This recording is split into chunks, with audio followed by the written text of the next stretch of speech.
Good evening, ladies and gentlemen, and lords and ladies, and ambassadors all. Here we are at the end of day 3 at 11th Cloud Expo, Silicon Valley. It wouldn't be Cloud Expo without a very, very late power panel, and it wouldn't be a power panel without the 6 gentlemen in front of us. No ladies. We might think about that later. As usual, they're going to introduce themselves, but they're not going to be allowed to bore you.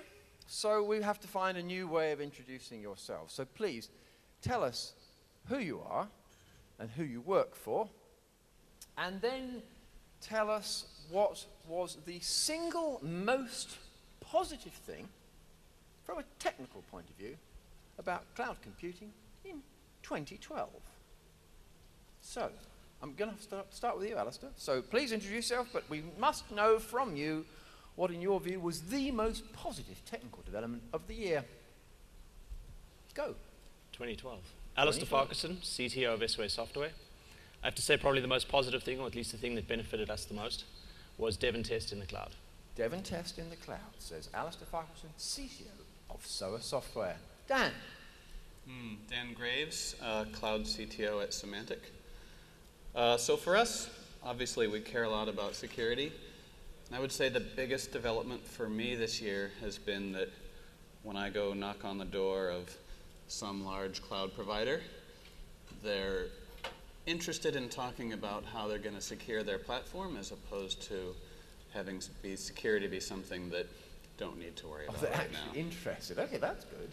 It only took them 11 cloud expos. They're finally interested. That's, I like that. So there's the cloud CTO of Symantec giving us his take. What does Red Hat have to say about this, Gordon? So Gordon Haff, do all kinds of cross-company cloud stuff at Red Hat. I think probably the most interesting thing I've seen in 2012 is platform as a service really taking off. It was something that there was a lot of maybe this is something before this year, but I don't think there's any doubt about it now. I like that. That's the evangelism view from Red Hat. I mean, among your many hats. Wayne. Thank you very much. Wayne Ariola from Parasoft. I think coming from a testing company, I got to echo what Ollie said. Dev test in the cloud is #1, but also realizing that you got to harden those applications prior to migrating them into that environment. Huge. Huge. That's good. Huge is good. 2012, that was what was huge. Alok. Alok Rishi from Chief Technologist at Coraid, a cloud storage company. The most exciting thing for me personally is everything programmable. Software-defined everything, where all the intelligence gets back into software, which is where I'm most comfortable with. So programmable infrastructure, or just? I've lived my life in the infrastructure world, so for me, programmability of the entire infrastructure, from compute, network, and storage, and fungibility of it is very, very exciting. And as far as you're concerned, that's happening. 2012, that's real. That's just starting to happen, yes. Okay. All good. John. I am John Bates and the CTO of Progress Software.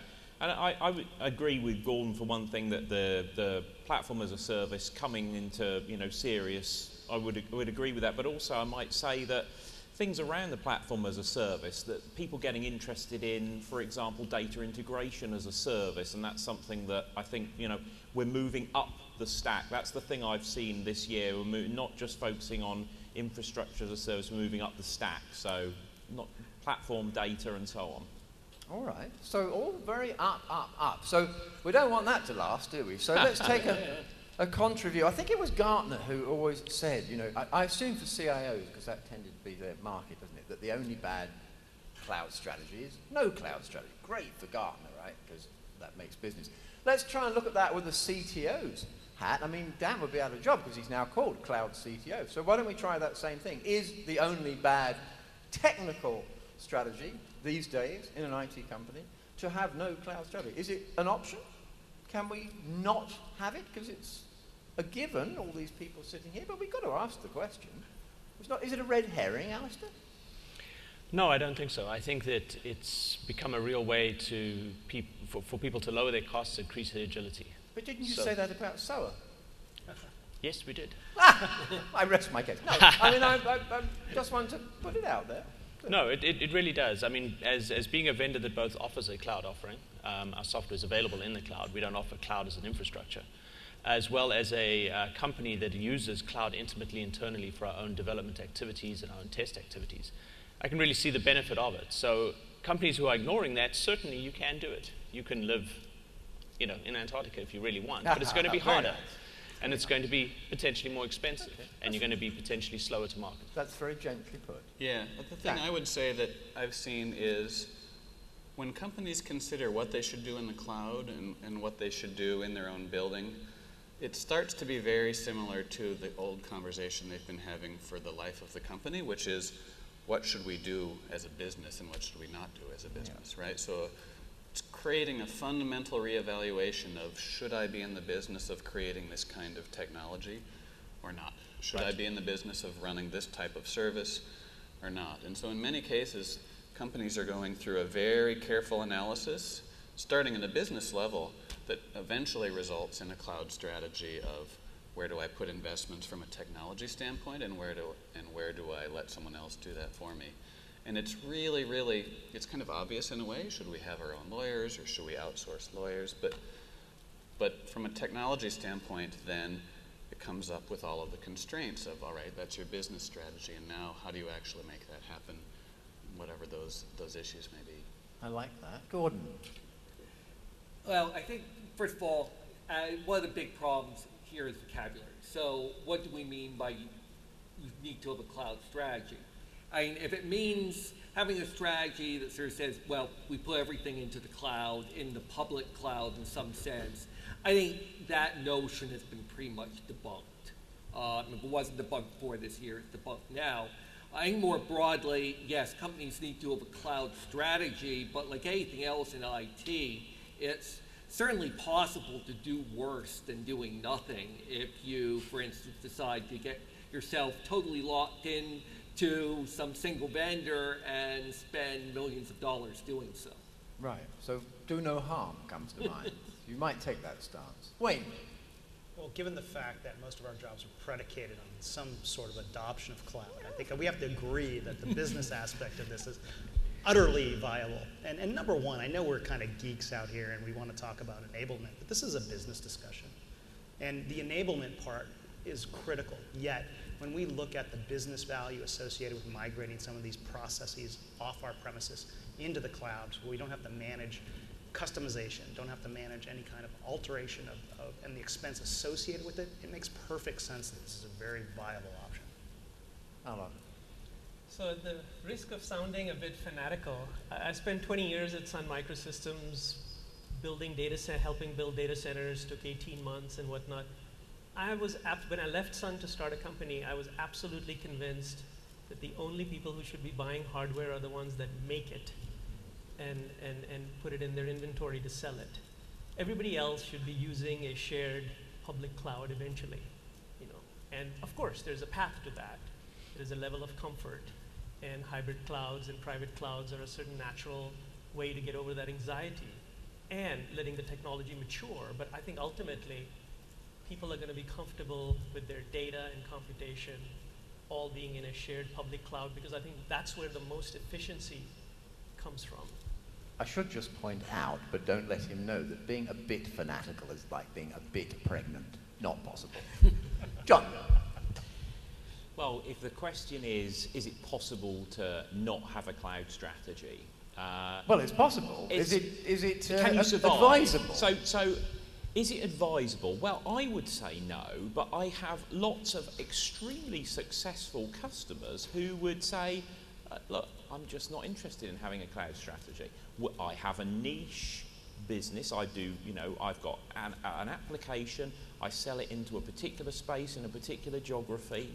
Might be, some kind of specialist application to a particular place. And my customers aren't asking for a cloud strategy. They want it on premise. So it doesn't matter. Some people are just not going to accept that Gartner argument, even though I might believe in it. That it might be fine today, but Gartner would say it might be fine today, but in 3 years' time, if you haven't got a cloud strategy, then you're not going to be able to recover. But there's lots of application vendors which would disagree with that. On the other hand, there's lots that wouldn't and have been, you know, doing sort of software as a service type cloud-based applications for 10 years. Then you got the approach of public cloud or private cloud. Lots of banks will not be in the public cloud, as you know. They'll say they've got a private cloud, but do we believe that is really cloud, or do we think that's what people have been doing for years and years and years, and it's just another name? So it's a question: is private cloud really cloud, or are we talking about public cloud? Because lots of banks definitely won't be for a while in the public cloud. But I'm going to disagree with that. So I talk to loads of banks all the time that are doing everything other than banking in clouds, right? They're doing expense reporting. Right, so as an IT organization, right? They may not be running their banking app in the cloud. Sure, that's I can buy that, definitely. I think I was referring to, I guess, capital markets operations then. And I think they should consider, I actually think they should consider being in the public cloud because of the economies of scale, but they aren't. You know, my opinion would be yes, but their opinion would be no. I think an enterprise, you know, they're too conservative because they're too nervous. I don't know if that's your experience as well. My experience is it depends on who you talk to and which country. So there's a lot of very, very different regional expectations and sometimes laws and regulations and penalties for information moving outside of your country and so on, right? But some of those constraints can be met, and there's guys out there who are CIOs of banks who are saying, if you can meet conditions A, B, C, like guarantee that my information stays in this country, protected in this way where I've got access to the keys for encryption, blah, blah, blah, blah, blah, a bunch of security controls. If you can meet this set of requirements, then I can take advantage of some of these benefits the cloud can offer me, right? Yeah. They're not there yet, but they've got this checklist, and they're trying to figure out when it is they can start putting up more advanced services into the cloud, right? Well, we're also seeing this idea of where sometimes called community clouds. So you get Amazon Gov Cloud. You've got, I forget the name of the company, but a special HIPAA compliant cloud. So I think that's a partial compromise, for lack of a better term, between kind of the let's put everything on a lowest common denominator public cloud, or we have to have it in our own data centers. Yeah, I think it's a good point because the government is mandating cloud, isn't it? You know, you've got to be in the cloud when you go and meet with the government agencies in Washington. It's all about cloud. Yeah. Government is a driver, and you've mentioned geography, Dan. So why don't we just drill down into that a bit? What's the end of geography? Wasn't that what we were all told? Maybe that was politics, but there was going to be the end of geography. That doesn't seem to have happened. It's been reinvented big time. You mentioned compliance. But I just want to ask more about, latency things. A company here, and this is not to be mean or anything, they're a wonderful company, wonderful sponsor. So Terramark were explaining how they've been a bit quiet recently. Why? Because Verizon acquired them. They had 39 data centers. Now they're 59 and 14 more countries, and they didn't have the ability to ramp up and make this fantastic offering. So there's the question for you: what about that? Is cloud predicated on the players have to globalize themselves, and we've all got to wait, and then they globalize themselves, and then presumably they duke it out, and someone loses, do they? And then there's something about geography that I need to understand in the cloud context. Well, I mean, I think one thing I'd say is, cloud doesn't change the laws of physics. Right. I mean, particularly if you're working with large volumes of data, I mean, the compute needs to be near that data, and you're not going to move a petabyte of data from APAC to the US in a couple of hours or so. I mean, it just doesn't work. So I think if you really want to be a global cloud provider, I think in many cases you do need a worldwide presence. Of course, there's no rule saying you have to be a global cloud provider. Well, in many ways, you're not going to be able to. For compliance reasons, you're simply not going to be able to. So there's one qualification. But my worry is, is that the arena we should be looking at, trying to back the one who will be the most wonderfully global company? Is that something we should just not worry about? if you care about tracking who's going to be the largest cloud provider in the world, I suppose that's important. But I don't see a reason why you can't have perfectly valid, regional, vertical market specific, everything else, just like we do everywhere else in the computer industry. Yeah, we've seen that a lot in Asia, for example. Lots of special people are favouring going to an Asian cloud provider as opposed to an international, because they think they get their culture better. Exactly. And if you add all these factors up, I guess it's my opinion right now that we're going to be in a world of hundreds, thousands of cloud providers, not 4. Wow. There's just too many. That's what I'm trying to Regional nail down, so that constraints. the audience have this and the viewers have this to go away with. So we're sort of consensual about that. It's going to be a poly-cloud future, and we don't have to worry about For things. so many different reasons, right? Yeah. There's the physics reasons of moving data, there's regulatory reasons, there's just cultural reasons, there's customer choice, and they've got a relationship with a local service provider or a local telco, and they've already buying their phone services from them, so why not also buy some compute? And there's just, it seems like most of us agree that it's a complex world of across geography, but also of infrastructure. They're not all going to be built in the same way, right? There's a lot of different flavors of stacks and technologies and components, and it's a messy cloud world, and it doesn't seem like it's going to normalize. Messy cloud world. The next thing is a thought really comes from what Wayne was saying about the business discussion. Despite being CTOs or chief technologists or however you define yourselves, obviously it's a business context because you're all in business. So if I said very simplistically, someone told me the other day that cloud isn't about saving money, it's about saving time. Where would you align or not align? This is a free-for-all, so feel free to knock that down. I think there's a lot of different aspects. I mean, we spoke a little bit about a public cloud and private cloud, and what makes a cloud. What is a cloud? Some people will turn to you and say that cloud is an operating model. It's a way that you change how you actually do IT. So there's a lot of different things that define cloud, and a lot of people have different opinions today. So I think it's going to become clearer over time, but I think ultimately, you're going to have some things that have to stay in private cloud, some things that move to public cloud, some things that move to software as a service, some things that move to platform as a service, and it's a very, very fluid and changing environment today. So I think it's really going to depend on people's own culture and people's own data and people's own applications. But as to where is they the go driver money or is the driver time? Or are those both red herrings and it's lots of other things? I think it's both.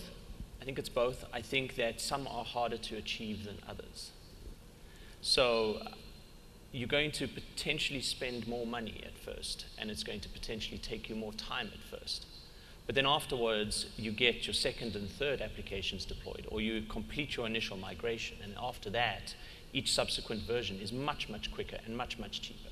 So I do think it's both.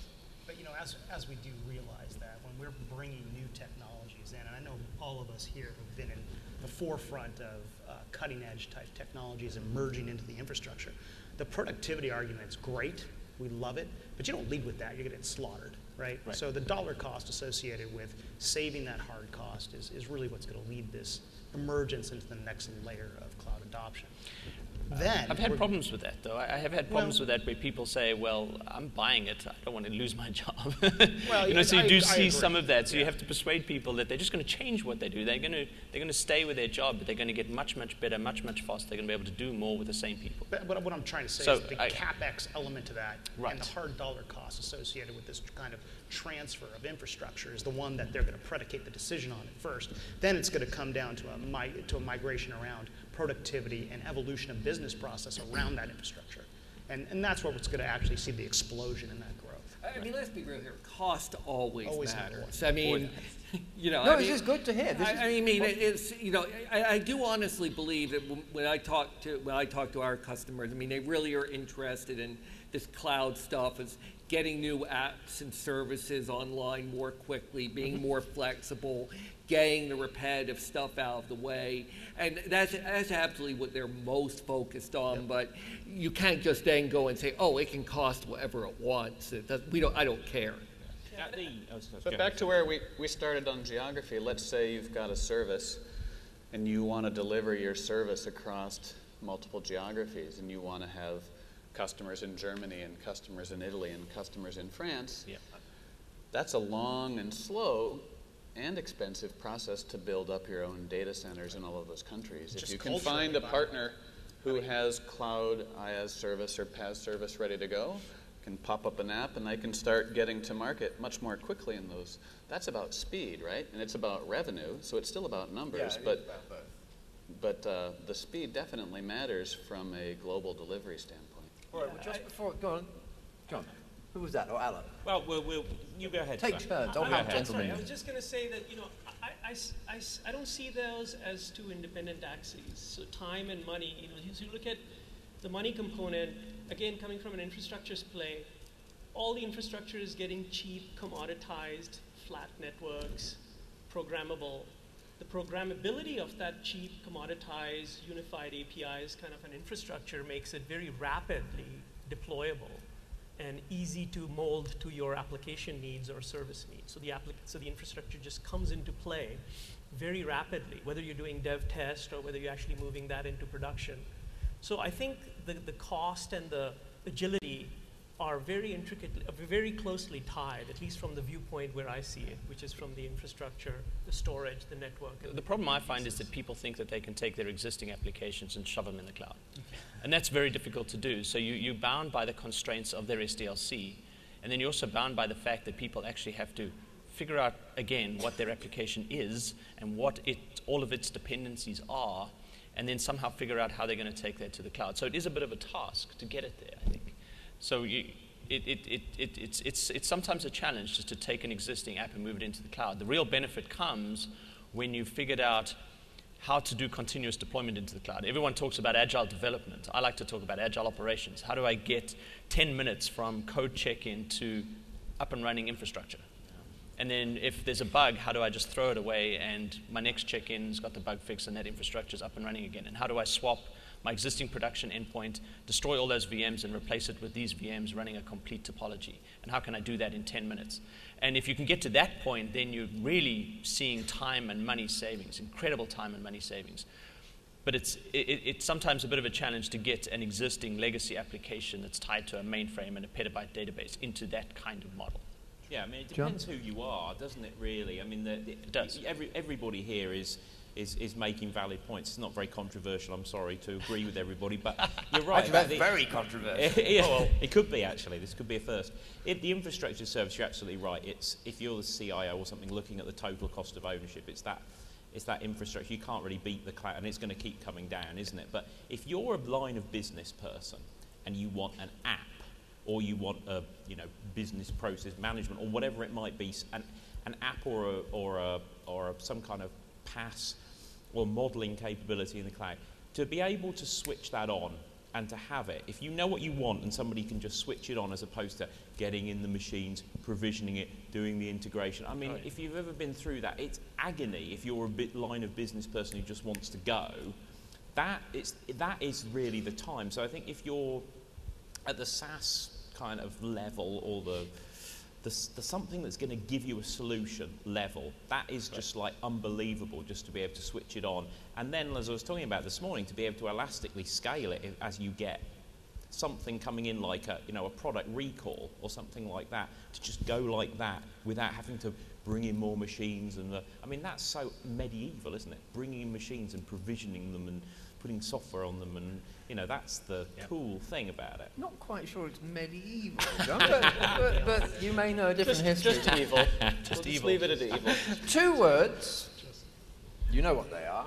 One starts with B, one starts with D, and I have to ask whether big data is just one of the many things, and we shouldn't be so agitated about it, or is it the big thing, as people insist it is? Why is big data and cloud doing this dance together at this particular moment? Big data's been around a long time. Cloud's been around longer than we all realise. Why suddenly? This is Jeremy saying that's been a 2012 thing. So why? Anyone have a stab? I think it's why now? It's partly the coming together of the I hate this term, but the commodity technologies, so the storage is cheap, the compute is cheap, the networks are fast, and at least the infrastructure is there to make both big data and cloud possible. Now, I might argue that the analytics side of big data, Nate Silver notwithstanding, is overhyped, and we don't understand how to use a lot of this data yet to get useful results. But roads create journeys, so maybe the idea is we facilitate real-time analytics and then we work out how to monetize it, what to do with it. Perhaps. I've just had a long history with data warehousing and data mining and AI promises that have, shall we say, not quite panned out. Oh, that's fair enough. John, you mentioned big data in your keynote. Yeah, well, as I mentioned this morning, I'm a big believer that a lot of applications, a growing number of applications, are of course going to have to handle big data, but it's big data in motion. And there's a growing number of applications that have a shrinking time window to actually do those analytics and find the meaningful nuggets before it's too late. Because our world's moving so fast. I mean, we make fun of that's something being medieval, but things that were very modern just a few years ago now seem medieval to us. So everything's moving so quickly. The time windows to do stuff are shrinking.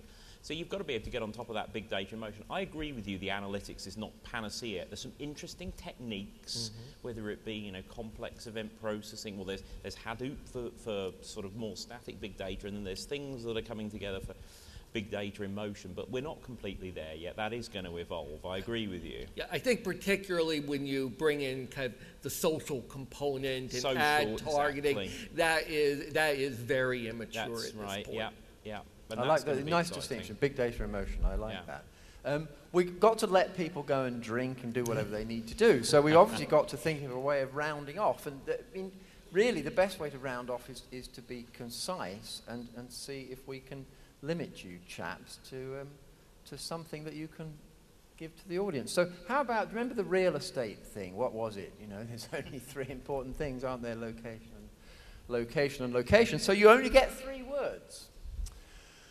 So if you had to characterize the burning advantages of cloud computing versus old ways, so I mean, we're presuming you're not sitting on the fence anymore, as Wayne rightly said. If this cloud thing isn't right, we're all out of a job. So, and the audience probably too. So 3 words, the same word 3 times actually. Please pick a word. There are 6 of you. We'll end up with 18 words.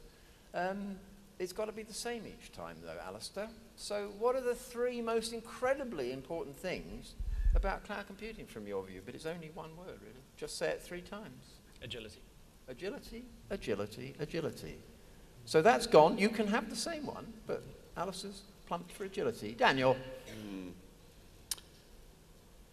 I'm going to say... It's tough, huh? One word. It's a bit mean. But, life's short.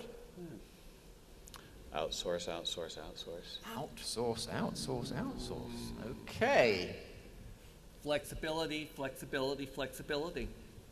Uh-huh. Wayne? Quality, quality, quality. This is much more diverse than I was expecting. Alok? My employer is going to frown on me, but I'm going to say Lego, Lego, Lego. Oh my God, okay. So... I like that. Interesting. I like that. That's good.